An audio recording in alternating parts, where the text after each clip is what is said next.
Excelentíssimo senhor presidente, ministro Luiz Roberto Barroso, excelentíssimos ministros, a ANAJURE, Associação Nacional de Juristas Evangélicos, em cumprimento à sua missão institucional de defesa das liberdades civis fundamentais, venha este egrégio tribunal objetivando contribuir para o debate instalado no agravo em recurso extraordinário de número 1249095, o tema de repercussão geral de número 1086. A referida demanda discute a compatibilidade da manutenção de símbolos religiosos em locais públicos com a liberdade religiosa e a laicidade da República Federativa do Brasil, à luz dos artigos 3º, inciso 4, 5º caput, inciso 4, 19, inciso 1 e 37 da Constituição Federal de 1988. Como se demonstrará, a manutenção de símbolos religiosos em locais públicos em nada fere a laicidade do Estado, nem tampouco a liberdade de crença, a isonomia, a impessoalidade da administração pública e a imparcialidade do judiciário. Pelo contrário, a manutenção de símbolos religiosos em locais públicos realiza e tangibiliza o modelo de laicidade positiva adotado por nossa Constituição Cidadã e amplamente defendido pelo Supremo Tribunal Federal em sua jurisprudência. Observa-se que a retirada de símbolos religiosos implica na adoção de uma postura hostil e de discriminação ao fenômeno religioso. Postura essa que esvazia e contradiz a laicidade positiva e postura de proteção à liberdade religiosa adotada na Constituição Cidadã.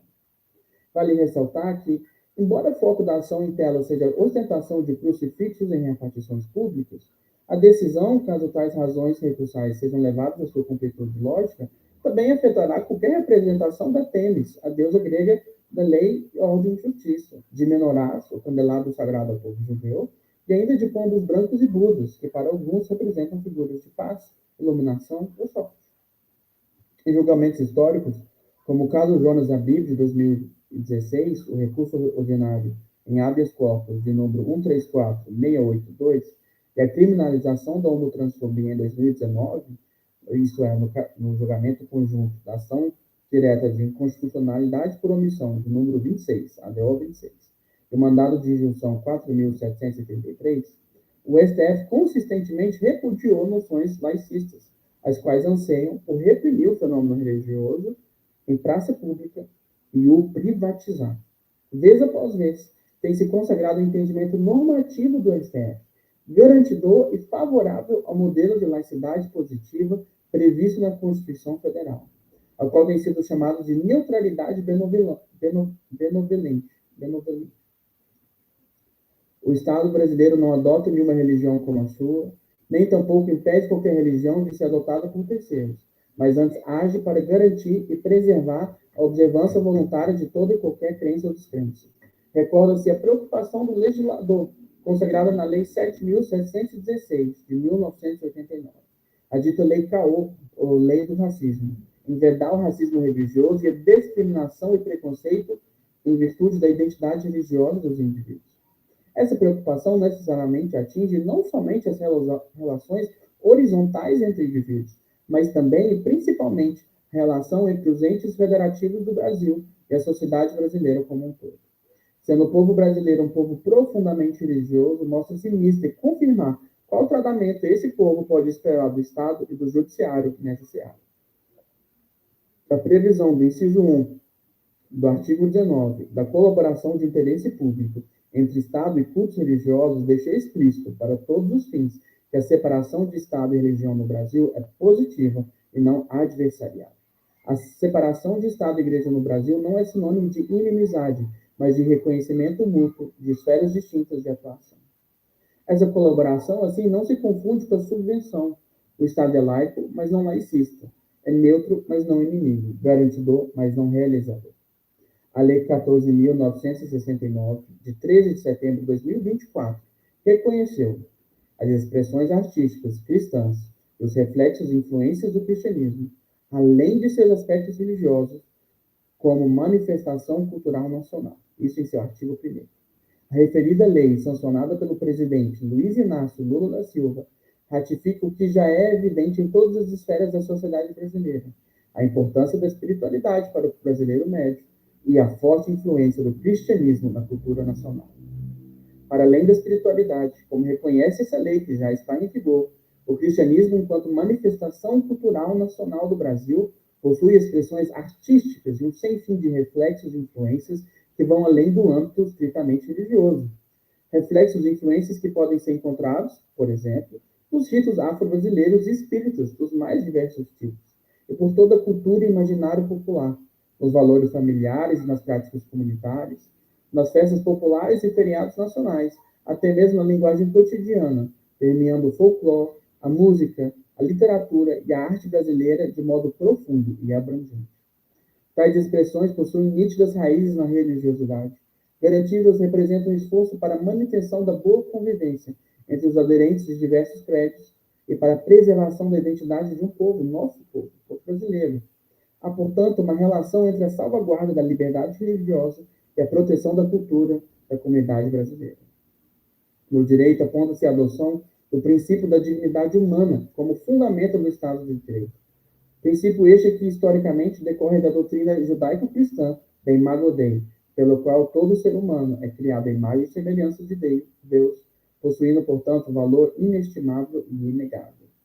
Esse impacto cultural do cristianismo, por vezes, contribuiu e segue contribuindo para a construção de uma identidade coletiva, fornecendo símbolos e narrativas que ajudam a moldar as percepções de certo e errado, o senso de justiça e compaixão, e o ideal constitucional de uma sociedade livre, justa e solidária entre os cidadãos brasileiros.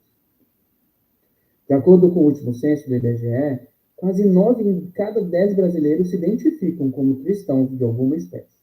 Não é de se estranhar, portanto, a predominância de símbolos cristãos nas repartições públicas do país, as quais meramente refletem a história e cultura de seu povo, ainda que se admite a possibilidade de outros símbolos de outras tradições religiosas, sem qualquer impedimento óbvio.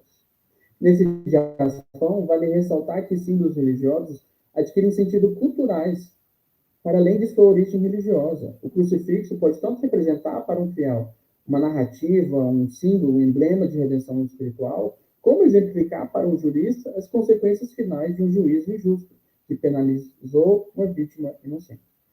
Nessa linha, vale realçar a importância dada pelo Constituinte à proteção da cultura. Dentre as competências dos entes federativos, temos a atribuição de proteger os bens de valor cultural, isso no artigo 23, inciso 3º, e de proporcionar os meios de acesso à cultura, isso também no artigo 23, no inciso 5º, ambos da Constituição Federal de 1988. A nossa Carta Magna conferiu uma seção inteira, a seção 3 do capítulo 2, ao tema da cultura, asseverando que o Estado garantirá a todos o pleno exercício dos direitos culturais e acesso às fontes da cultura nacional, e apoiará e incentivará a valorização das manifestações culturais. Isso no artigo 215. Depreendemos, então, que os direitos culturais são de especial valor para o texto constitucional, demandando ações do poder público para sua proteção. Tal tutela deve ser concedida às manifestações culturais de forma indiscriminada, sem que se estabeleça, por exemplo, que apenas as expressões despidas de religiosidade serão protegidas. Se assim o for, temos grave ofensa ao pluralismo consagrado pelo artigo 1º, inciso 5º da Constituição Federal de 1988. É o que ocorre no caso das demandas que exigem a retirada dos símbolos religiosos. As referidas pretensões têm como fundamento unicamente o fato de que tais símbolos possuem origem religiosa, como se, por isso, não merecessem proteção. Ressalta-se, conforme já aduzido em nossa petição, a não adoção, em nosso país, do modelo de laicidade negativa, de forma que o Estado laico brasileiro admite, sim, interações entre fé e política, havendo espaço para a presença de símbolos religiosos nas repartições públicas. Desse modo, é imperioso que essa Suprema Corte mantenha o entendimento adotado pelo Conselho Nacional de Justiça em 2016, quando este decidiu que os símbolos religiosos nas repartições públicas não ferem a laicidade do Estado, e declare, assim, que a exposição de símbolos religiosos na esfera pública não fere os artigos 3º, inciso 4º, artigo 5º, caput, inciso 6º, artigo 19, inciso 1 e artigo 37, todos da Constituição Federal, como aduz aqui o Ministério Público Federal, pois, na verdade, a manutenção dos símbolos está em consonância com a liberdade religiosa, com a laicidade estatal e resulta-se na proteção da cultura brasileira e do pluralismo na esfera pública. Como os símbolos religiosos não se vinculam a uma única pessoa, representando, na verdade, um aspecto histórico-cultural da população brasileira como um todo, não podem ser tidos como uma ofensa ao princípio da impessoalidade, visto que não caracterizam promoção pessoal de autoridades ou de servidores públicos. Por outro lado, exigir a extirpação de símbolos religiosos reflete uma abordagem hostil e não neutra em relação à religião, o que é contrário ao próprio significado constitucional de laicidade. Por todo exposto, a Associação Nacional de Juristas Evangélicos, a ANAJURE, quer que a Vossa Excelência o não provimento deste agravo, firmando-se o entendimento de que a presença de símbolos religiosos em locais públicos não representa violação da laicidade, da liberdade religiosa, da isonomia ou da impessoalidade da administração pública. Agradecemos a oportunidade que esse egrégio tribunal nos concede. Boa tarde.